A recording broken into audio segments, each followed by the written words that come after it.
एक बार फिर पुनः आपके अपने YouTube channel Manisha coaching classes में आपका स्वागत करती हूँ। स्टूडेंट, उम्मीद करती हूँ आप सब ठीक होंगे, बेहतर होंगे, मस्त होंगे।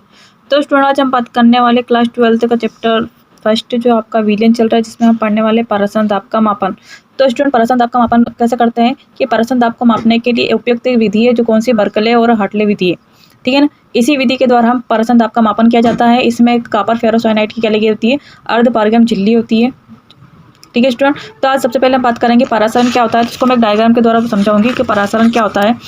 जैसे कि हम सबसे पहले जान लेते हैं परासरण क्या होता है। तो डायग्राम से बताती हूँ कि परासरण मैंने क्या ले लिया, एक पात्र ले लिया। इस पात्र में क्या ले लिया, एक बीच में एक अर्ध पारगम्य झिल्ली लगा दी। क्या लगा दी, ये अर्ध पारगम्य झिल्ली लगा दी। और इसके एक साइड मैंने क्या डाल दिया, विलियन भर दिया। क्या है, विलियन को भर दिया गया। और दूसरा इधर मैंने विलायक को डाल दिया गया। Clear student. जब ये विलायक के अणु क्या है, ये विलायक के अणु अर्ध पारगम्य झिल्ली की सहायता से क्या है, ये अर्ध पारगम्य झिल्ली की सहायता से जब विलायक के अणु कम सांद्रता से अधिक सांद्रता की ओर क्या करते हैं, गमन करते हैं, तब वो क्या कहलाता है, परासरण दाब कर सकते हैं। ठीक है स्टूडेंट, तो यहाँ पे मैं लिख सकती हूँ, यहाँ उच्च सांद्रता की ओर गमन करते हैं, क्या उच्च सांद्रता की ओर, और ये क्या है, निम्न सांद्रता। ठीक है स्टूडेंट, तो हम कह सकते हैं कि जब विलायक के अणु निम्न सांद्रता से अर्ध पारगम्य झिल्ली की सहायता से जब विलियन की ओर क्या करने लगते हैं, गमन करने लगते हैं, तब वह क्या कहलाती है, परासरण की अभिक्रिया कहला सकती है। Clear student. तो इस टाइप से क्या कर सकते हैं, परासरण दाब क्या था। अब परासरण दाब की बात करूँ, मैं क्या करूँ, परासरण दाब की बात करूँ स्टूडेंट, जहाँ परासरण दाब या परासरण की क्रिया को रोकने के लिए यहाँ पे क्या लगा देता है, एक पिस्टन लगा दिया जाता है। क्या लगा दिया जाता है, एक पिस्टन लगा दिया जाता है। तो स्टूडेंट, मैं बात करूँ कि परासरण दाब क्या होता है कि जब ये परासरण, जब शुद्ध विलायक के अणु क्या है, शुद्ध विलायक के अणु निम्न सांद्रता से उच्च सांद्रता की ओर विलियन की ओर गमन करते हैं, तब क्या कहलाता है, परासरण दाब। और उसी दाब को क्या कह रहे हैं, परासरण दाब कहते हैं। और परासरण दाब को रोकने के लिए जिस दाब का उपयोग किया जाता है वही दाब क्या कहलाता है, परासरण दाब कहलाता है। तो स्टूडेंट, यहाँ पे मैंने क्या लगा दिया, एक पिस्टन लगा दिया। तो परासरण की क्रिया को रोकने के लिए जिस दाब का मैं उपयोग कर रही हूँ वहाँ दाब क्या कहलाता है, परासरण दाब कहलाता है। Clear student. अगर हम परासरण की क्रिया को रोकने के लिए दाब पिस्टन के माध्यम से लगाते हैं तो वह दाब क्या कहलाता है, परासरण दाब। ऐसा भी कह सकते हैं स्टूडेंट कि परासरण दाब क्या होता है कि जब हम पिस्टन की सहायता से अगर परासरण की क्रिया को रोकने के लिए दाब पिस्टन के माध्यम से लगाते हैं, तब क्या कहलाता है, वो परासरण दाब करते हैं। ठीक है स्टूडेंट। जैसे कि मैं कह सकती हूँ, मैं एक और उदाहरण लेती हूँ आपके लिए कि मैंने क्या ले लिया, एक बड़ा सा पात्र ले लिया। हम परासरण दाब की बात करें तो मैंने क्या ले लिया, एक बड़ा सा पात्र ले लिया। देखो क्या ले लिया, मैंने एक बड़ा सा पात्र ले लिया स्टूडेंट। ठीक है, इसके मध्य में क्या लगा दिया, मैंने एक अर्ध पारगम्य झिल्ली लगा दी। और इस टाइप मैंने डाल दिया विलायक, और इधर क्या है, विलियन। ठीक है ना। अगर मैं बात करूँ स्टूडेंट, अगर अब इसमें बात करती हूँ, अगर इधर मैंने कहा कि इसमें अर्ध पारगम्य झिल्ली तथा पिस्टन लगा हुआ, क्या लगा है, अर्ध पारगम्य झिल्ली तथा इसके ऊपर क्या लगा है, पिस्टन लगा हुआ है। तो इधर विलायक और इधर क्या है, विलियन है। क्या है, इधर विलायक और उधर क्या है, विलियन है। अब क्या होगा, यह स्वतः ही विलायक के अणु विलियन की ओर प्रभावित करने लगते हैं। इस अर्ध पारगम्य झिल्ली की सहायता से ये विलायक के अणु स्वतः ही विलियन की ओर क्या करने लगते हैं, गमन करने लगते हैं या प्रभावित होने लगते हैं। तो वहाँ की क्रिया परासरण क्रिया कहलाती है। अब इस पर एक दाब लगा दिया जाए, क्या लगा दिया, इस वाले पे क्या लगा दूं, अगर दाब लगा दिया जाता है तो परासरण की क्रिया क्या जाती है स्टूडेंट, रुक जाती है। क्या होती है, इसमें परासरण की क्रिया वहीं पर रुक जाती है। और जिस दाब पर परासरण की क्रिया रुक जाती है वही दाब क्या कहलाता है, परासरण दाब कहता है। ठीक है स्टूडेंट, हम देख लेते हैं परासरण की परिभाषा भी देख ली हमने। परासरण क्या दाब क्या होता है, किस टाइप से डायग्राम बनाया मैंने परासरण दाब को मापने के लिए। बर्कले हार्टले एक विधि दे रखा है, आपको दिख रहा होगा उसमें विलियन दे रखे और ये विलियन दे रखे, मध्य में क्या दे रखा, जल दे रखा, विलायक का दे रखा।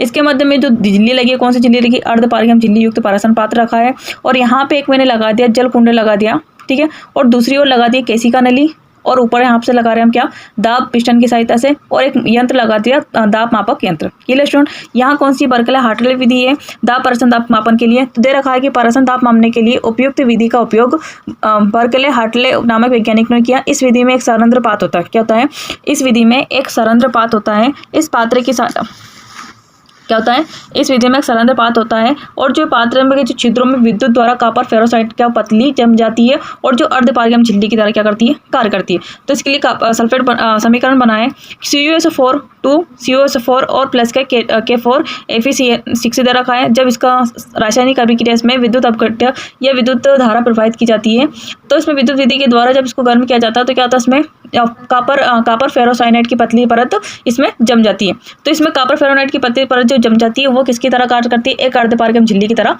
कार्य करती है। तो स्टूडेंट्स के मैंने कुछ पॉइंट लिए हैं, स्टूडेंट हमें डायग्राम से समझे। मैंने इसको हैंड राइटिंग बनाया बिना उसकी स्केल की सहायता से।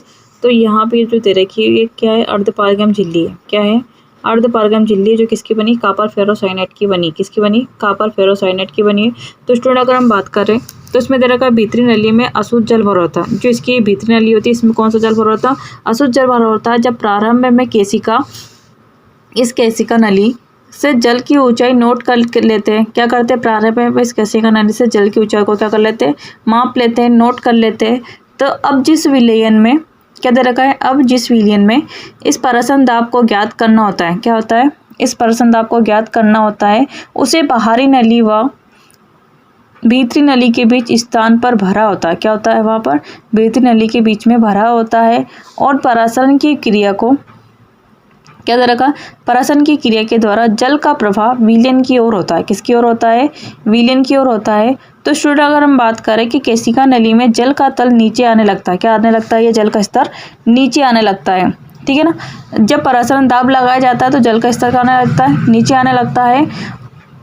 तो कह सकते हैं कि जब तल के नीचे आने लगता है तो अब यहाँ पर पिस्टन द्वारा इतना दाब डालते हैं, इस पिस्टन की सहायता से इतना दाब डालते हैं कि ये यहाँ पर जो दाब और लग रहा है, पिस्टन द्वारा जो दाब लगाया जाता है वह विलयन का परासरण दाब कहलाता है। क्या कहलाता है, विलयन का परासरण दाब लगाया जाता है। तो स्टूडेंट हम समझ सकते हैं आसान भाषा में परासरण दाब क्या होता है कि अगर हम परासरण की क्रिया को रोकने के लिए, क्या है, इस परासरण की क्रिया को रोकने के लिए जिस दाब का उपयोग किया जाता है, जिस दाब को हम पिस्टन की सहायता से लगाते हैं वही दाब क्या कहलाता है, आपका परासरण दाब कहलाता है। क्लियर स्टूडेंट, कि विलायक के अणु किसकी ओर गमन करने लगता है, विलयन की ओर गमन करने लगता है, जिस इस अर्धपारगम्य झिल्ली की सहायता से करते हैं।